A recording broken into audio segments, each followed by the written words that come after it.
Yeah, Sabine, I still enjoy watching your science videos, and it's good you criticize the nonsense of other scientists, but you have some of your own. I mean, like, don't recommend NordPass or NordVPN because I tell you, I'm more worried about my cybersecurity with them than not with them. So you might want to care about that. Also, like you do talk about money a lot. Like recently in a video, like you're complaining about your YouTube ad revenue or something not being high enough. So that's the magical paradigms. It's not the scientific paradigms. I kind of don't want to hear about that stuff. It makes me lose respect for you, and I kind of need one scientist to kind of respect somewhere out there in the world. Is that too much to ask? So, yeah, I wasn't able to record another season 3. Man, this is going to be a big season with a lot of episodes. I was talking to a raven beside me who didn't fly away from the sign, and I was trying to do a vlog where I'm talking to him. And he was better to talk to than most people primates. Like he would respond when I'm not talking, for example, like in between. That made sense, right? It's hard to get that from the primates I share DNA with.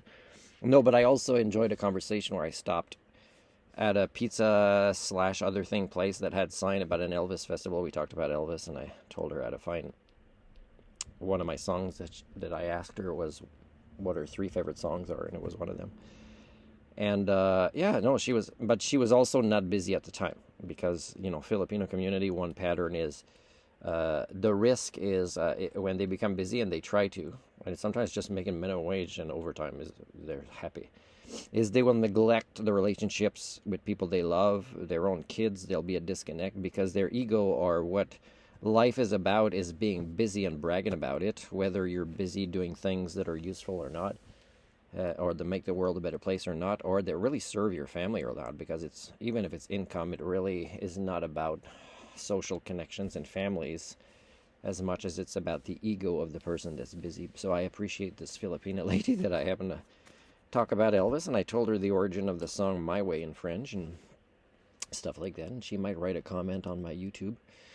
Anyways, so I'm at the A&W bathroom taking a walk here to try to digest, because it's so nice to get crappy customer service from East Indian people and Filipino people, because then it makes me make a bigger effort to cook inside my motorhome these old cans that don't always have dates from the food bank, and just go walking, just leaving the place and just saying, yeah, thank you. And so thank you for that. I mean, but it's sad, but thank you for that because it makes me kind of save money, the bad customer service that I get. So guys, like for example, if I would have gotten a job with CN Rail, okay, do you know that I would have invested 90% of the income to fix up this motorhome to still keep living in it in a way that is less dependent on the province, that don't even respond to me if I get a job and they'll pay for it for me to get there, or the things that are not, it's not just me. Like there really is a lack of sentience and sapience as compared to before, and it's accelerating, and it's in ways that they don't acknowledge. So let's say, you would think I'm just somebody that everybody should hate. Let's say you think that. Well, why would they still not help me fix something that makes it that it's riskier to be on the road with possibly them and their loved ones? They don't know where I am or where they are. I don't know. And, like it's about community values, altruism, referencing the outside world. It's so much easier to hate and not care. Like to be cared for more by a raven, a wild raven that cared more about some sort of interaction without freaking out in a bad mood like his friend or her friend did, and fly away is just kind of, yeah, it's gold, yeah, it's probably what this dude's talking about, and he's probably friendly, and it doesn't act, and he's not making me feel like I have to fly away because I don't feel like it. That's like, there's an appreciation. We're both experiencing the inherent value of the moment at the same time. We're not thinking about the balance of our bank accounts, me and this raven. So, but the thing is yeah, you can't really care anymore about each other, including your loved ones, because you're so busy with the automaton status quo. Like you don't get like that somebody like me would work really hard in a job, invest most of it to fix this place so I can get running water, I can get my furnace going, I can get a safer vehicle to be on the road so it it doesn't You're lucky I'm a drive instructor. You know, I'm pretty sure anybody else would have had more than one accident with this vehicle in the situations I've been in. And again, I don't want to have to rely on BCAA in BC. It's not a fun thing. Like all the expenses that keep rising. Like if the Ministry of Poverty Creation want to avoid interacting with me, then why do they help create more poverty where in desperation I'll have to keep trying, even though I try to avoid them as much as they try to avoid me, because it's just inhumane. They don't get that. They don't get, that reality won't go away. Like unless they plan for my assassination, or one of them loses it and does it, is really I still exist. I'm not easy to kill, by the way, and I'll just keep saying, well, this is how for years I'm documenting more and more online. You're failing now. So at the A&W, I'm in the bathroom, and there's a sign that says, like it's been plastified and taped on the back of the door in the toilet. A toilet that's scary to use because most people don't wash their hands, and there's a handle on the way out.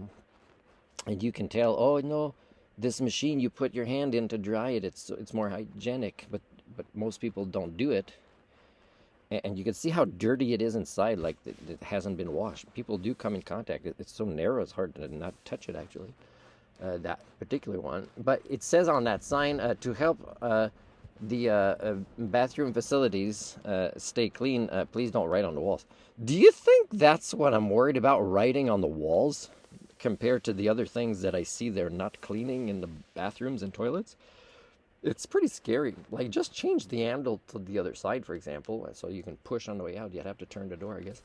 And, like, that's an easier way to be hygienic, because, chances are if there's a sink to wash your hands in there and everything works and there's soap, chances are people will have cleaner hands on their way out than on their way in. Like, it's just basic common sense stuff. I wanted to say something else, which relates to how hard it is to problem solve simple problems, because we just don't care enough about other people, including the people that get paid to pretend to care about other people. And they don't know they pretend. They really think they've showed up at work and some sort of thing happened, and less of the people want to interact. Like, you see these ads online from the Canadian government.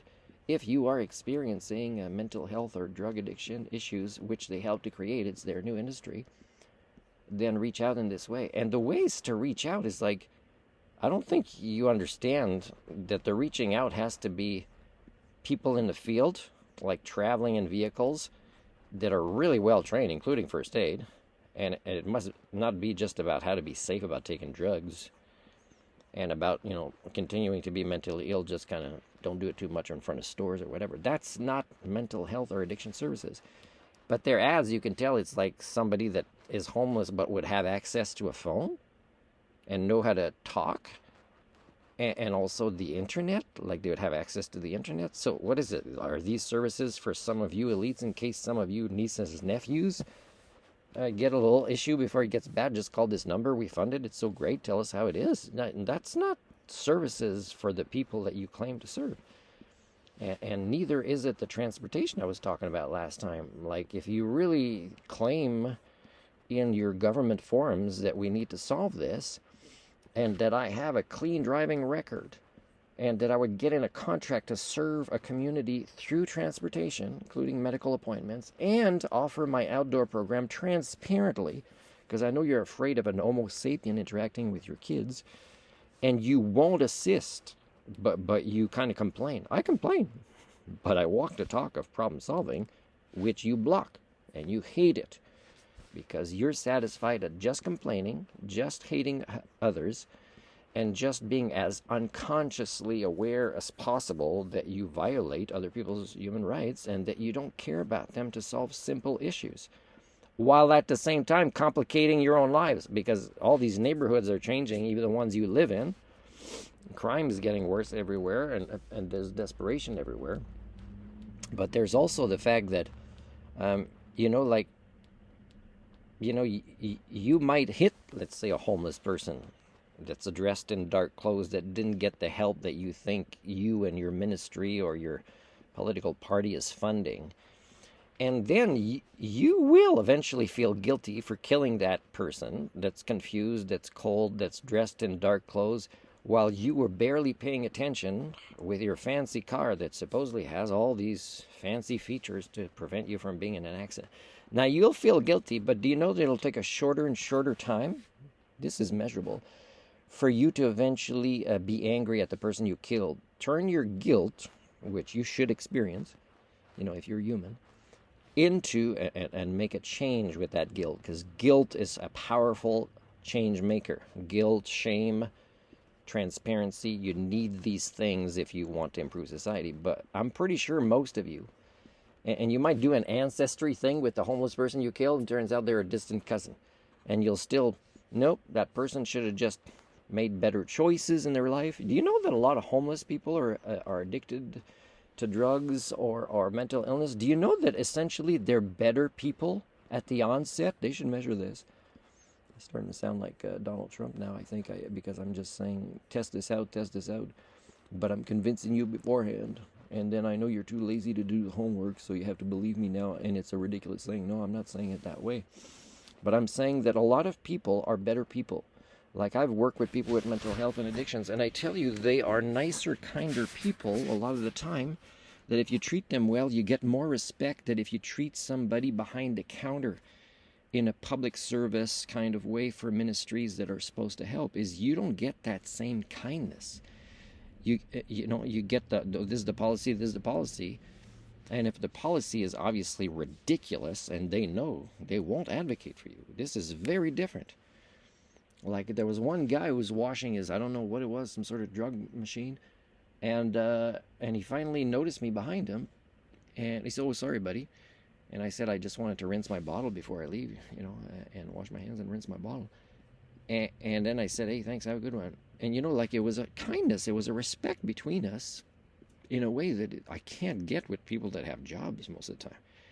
People that have jobs, they want to take advantage of me, while this homeless person felt consideration towards me. So a lot of the people that get into these issues, it's because they have probably an enhanced sense of right and wrong, and society doesn't make sense. They don't know how to express it. They know they don't want to partake in these behaviors. The society, things are getting worse. They're getting more worried.